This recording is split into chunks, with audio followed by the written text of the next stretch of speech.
بسم اللہ الرحمن الرحیم 17ویں پارہ کے خلاصہ کے ساتھ میں ہوں احتشام فاروقی۔ معزز ناظرین، 17واں پارہ بھی دو صورتوں کے اوپر مشتمل ہے، جس کی ابتدا کے اندر سورہ انبیاء ہے اور اس کے بعد پھر سورہ حج آ جاتی ہے۔ سورہ انبیاء کے اندر جو مضامین ہیں وہ ان میں 3 مضامین زیادہ اہم اور امپورٹنٹ ہیں، جس میں سے پہلا مضمون ہے قیامت کا، دوسرا رسالت کا اور تیسرا توحید کا مضمون ہے۔ چنانچہ اس پارے کی جو آغاز ہے، ابتدا ہو رہی ہے، وہ اسی قیامت کے مضمون کے ساتھ ہوتی ہے۔ ارشاد ہوتا ہے اعوذ باللہ من الشیطان الرجیم بسم اللہ الرحمن الرحیم اقترب للناس حسابهم وهم فی غفلۃ معرضون، کہ لوگوں کے حساب کا وقت قریب آ گیا اور وہ غفلت میں منہ پھیرے ہوئے ہیں۔ جب ان کے پاس ان کے رب کی طرف سے کوئی نئی نصیحت آتی ہے تو اسے کھیلتے ہوئے سنتے ہیں اور ان کے دل کھیل میں پڑے ہوئے ہیں۔ ظالموں نے آپس میں خفیہ مشورہ کیا کہ یہ نبی تمہارے جیسے ایک آدمی ہی تو ہے، تو کیا تم خود دیکھنے کے باوجود جادو والے کے پاس جاتے ہو؟ تو نبی نے فرمایا میرا رب آسمان اور زمین میں ہر بات کو جانتا ہے اور وہی سننے والا اور جاننے والا ہے۔ بتایا گیا ہے کہ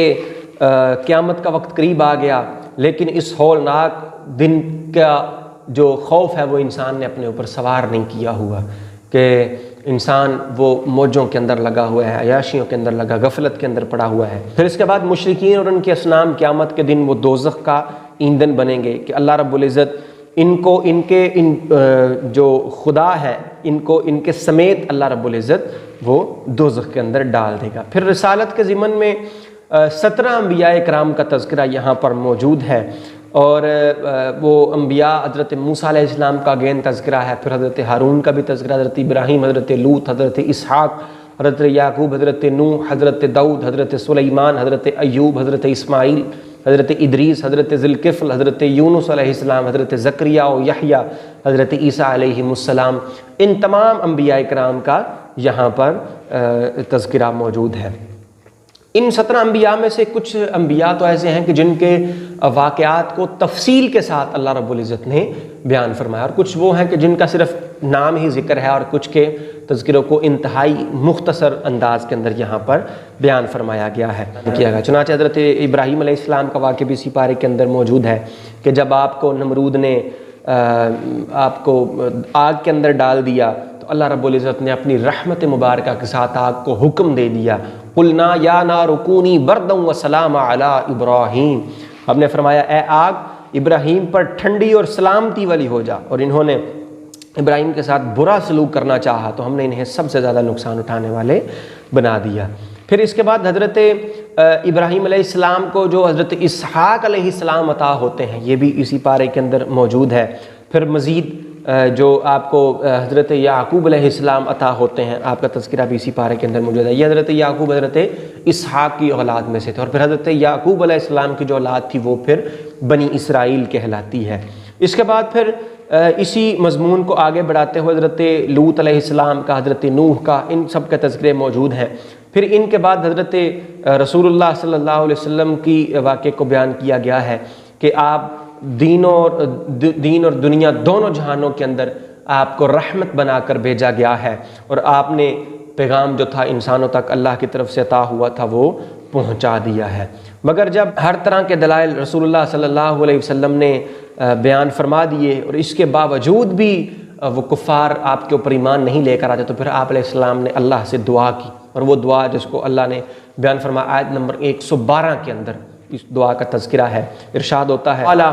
رب احکم بالحق وربنا الرحمن المستعان علی ما تصفون، نبی نے عرض کی اے میرے رب حق کے ساتھ فیصلہ فرما دے، اور ہمارا رب رحمان ہی ہے جس سے ان باتوں کے خلاف مدد طلب کی جاتی ہے اور جو تم کرتے ہو۔ پھر اس کے بعد پھر اسی پارہ کے اندر اللہ رب العزت نے توحید پر 6 دلائل کو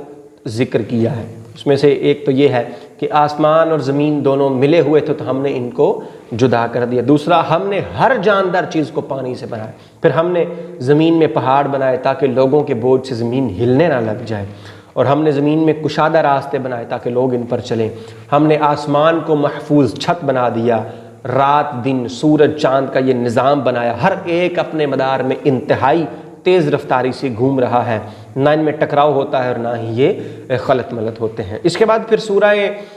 حج کی ابتدا ہو رہی ہے۔ سورہ حج کے اندر ابتدا کے اندر ہی اللہ رب العزت نے قیامت کے دن کی منظر کشی فرمائی ہے، اور یہ کیا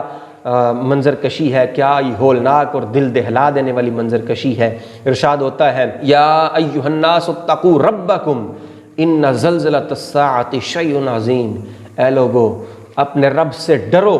بے شک قیامت کا زلزلہ بہت بڑی چیز ہے کہ جس دن تم اسے دیکھو گے تو یہ حالت ہوگی کہ ہر دودھ پلانے والی اپنے دودھ پیتے بچے کو چھوڑ دے گی اور ہر حمل والی اپنا حمل ڈال دے گی، تو لوگوں کو دیکھے گا جیسے نشے کی حالت میں ہیں، حالانکہ وہ نشے میں نہیں ہوں گے، لیکن یہ اللہ کا عذاب ہے۔ اور یہ دیکھیے کہ اس وقت یہ حالت ہوگی، اس کو 30ویں پارے کے اندر بھی بیان کیا جاتا ہے، یوم یفر المرء من اخیہ وامہ وابیہ وصاحبتہ وبنیہ لکل امرئ منہم یومئذ شأن یغنیہ، کہ یہ اللہ رب العزت نے قیامت کے دن کی ایک پوری لائیو منظر کشی، جس طرح ایک سمجھ لیں کہ پروجیکٹر لگا کر اس کے اوپر دکھا دی جاتی ہے، تو اس طرح سے سمجھ لیجئے کہ جو بندہ قرآن پڑھتا ہے تو اس کی آنکھوں کے سامنے یہ مناظر چلنا شروع ہو جاتے ہیں۔ اللہ فرماتا ہے کہ لوگوں کی حالت اس دن یہ ہوگی کہ ایسے چل پھر رہے ہوں گے جیسے کہ یہ نشے کی حالت میں ہیں، لیکن یہ نشے کی حالت میں تو نہیں ہوں گے، لیکن اللہ کا عذاب بہت سخت ہے۔ اور پھر آپ دیکھیے کہ انسان کی تخلیق کے 7 مراحل ہیں جن کو اللہ رب العزت نے اسی پارے کے اندر